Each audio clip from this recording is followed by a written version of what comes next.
2022 year in review. So this is like my little diary where I'm sharing with you my biggest lessons and takeaways for 2020. So first question is, what am I grateful for in 2022? I'm grateful for financial confidence. So I define this as being able to make a living, doing what I like to do, working with who I like to work with, and choose the time of where I work with. So in the past, at times I'm able to choose what I like to do, but sometimes I don't work with the people that I like. In some cases, I like the people that I work with, but the time it's a bit of a struggle because of time zone difference and sometimes it's too overscheduled. So this year, I'm moving towards a more healthy and balanced, more options that are more favorable for me. Okay, so I'm very grateful for moving one step closer towards financial confidence. Question number two: what is the craziest thing I did in 2022? So this is the year where I finally uh, venture out, and instead of just doing freelance work, instead of just running marketing campaigns or being an advisor for others, I started my own one-to-many coaching program. So it was a very challenging, it's a very good learning experience. The program is going to come to an end. The program came to an end this year. So next year, in the process of planning. Okay, what are we going to do? How am I going to continue forward? Because while it's a good learning opportunity for me, it's not something that I foresee me doing for the rest of my life. So there will be some transitions required. Number three, what is my number one victory for 2022? So this year, there are many. I tried different things, but uh, this year, if I'm able to categorize my victory, it's I'm starting to speak with people at a level where I feel like I really can help them. So in the past, one of the recurring theme is I feel like the business owners or in some cases the freelancers that I speak with, they have too many problems, and I can't like solve all of their problems for them. Whereas if I connect with people at a certain stage in the people with the business at a certain stage, for example, just use marketing as an example. They already have some system in place. They already have a team in place. So I just need to contribute the part where I'm very familiar with, the part where it's the part where I can bring the most value. Okay, so earlier in this year, it was Google Ads, mostly related to Google. Okay, to help them to analyze what is working, what are the optimizations required, and how they can further optimize their results for marketing. So that is something that I do the best. In the past, where I was doing some like Facebook ads or website creation, those are actually not my greatest strengths. But if the business owner isn't at a stage where they have all these systems in place, I have to, in a lot of cases, I have to start from scratch. So that is not the best type of people that I can help the most. And yeah, this year I'm very grateful because I'm able to connect with and actually start helping people at a stage where I can really contribute my talents. Okay, question number four. What is my number one lesson for 2022? Okay, so this, if I'm going to summarize it in like one sentence, is you don't get paid for the work you do. And it's going to sound so weird to all the freelancers, coach or consultants, or when you're hearing like, wait, we get paid for what we do, right? That was my assumption all this while. But this year, I realized we get paid for how effective we are at promoting ourselves. So, have I gotten better with my digital marketing, with my skills, the technical work?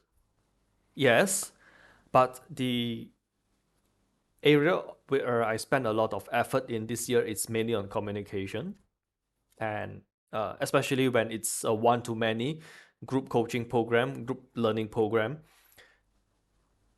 Speaking one-on-one, it's easy.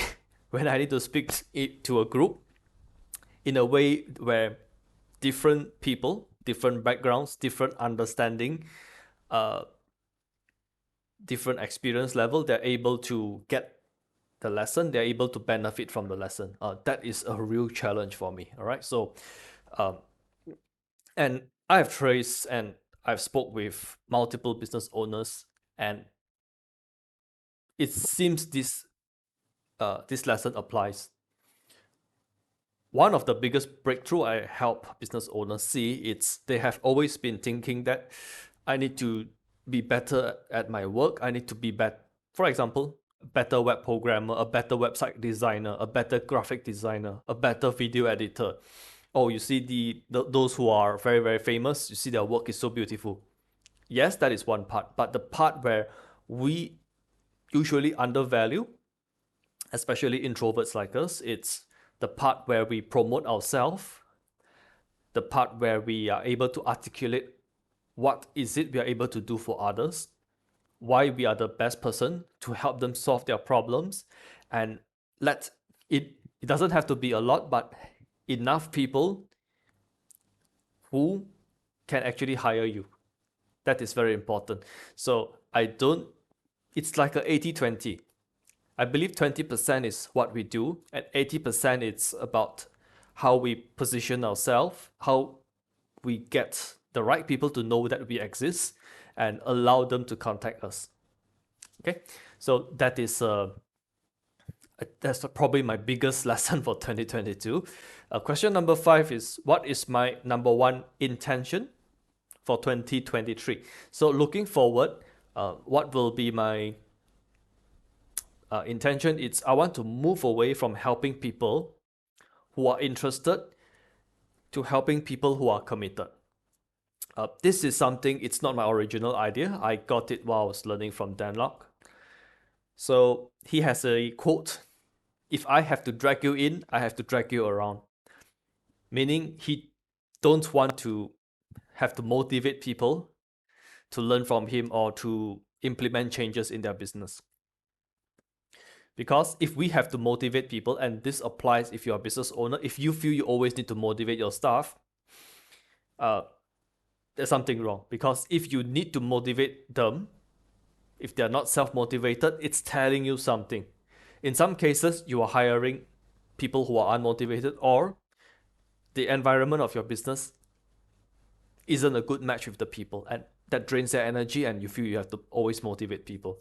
So you want to help people who, you don't want to help people who always say, oh, I'm interested.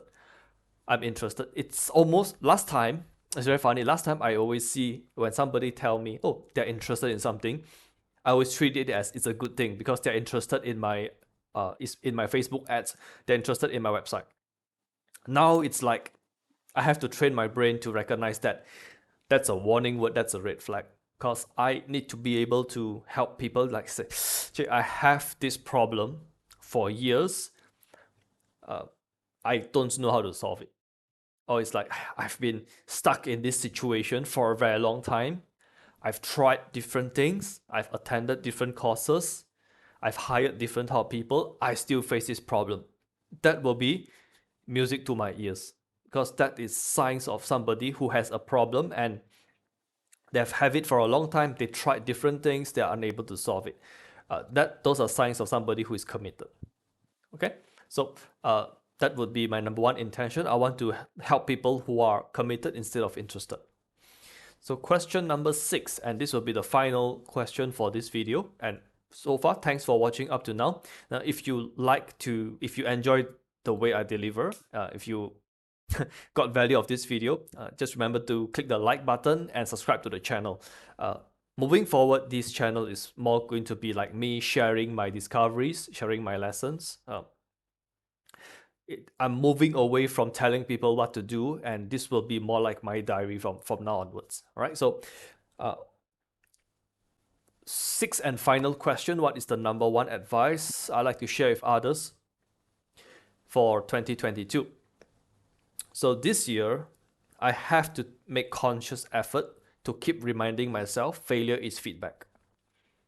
Because as a my personality type is naturally hardwired to find problems, room for improvements, mistakes, and how I can fix it.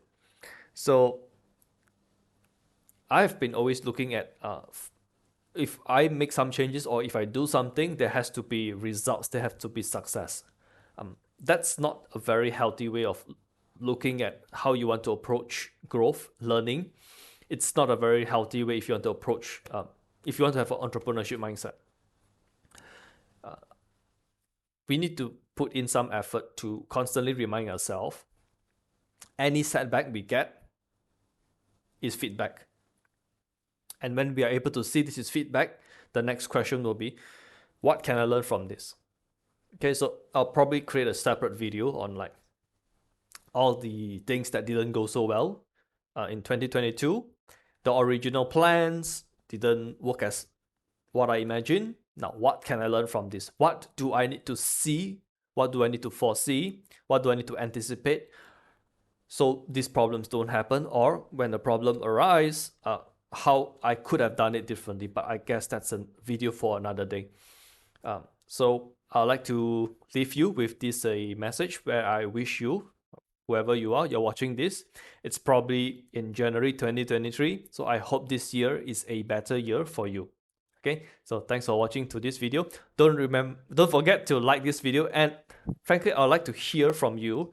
What was your biggest lesson for 2022? What is the single biggest event that happened in your life or in your business? You have a lesson you'd like to share with us, the comment section will be the place to do that. Okay, so thanks for watching.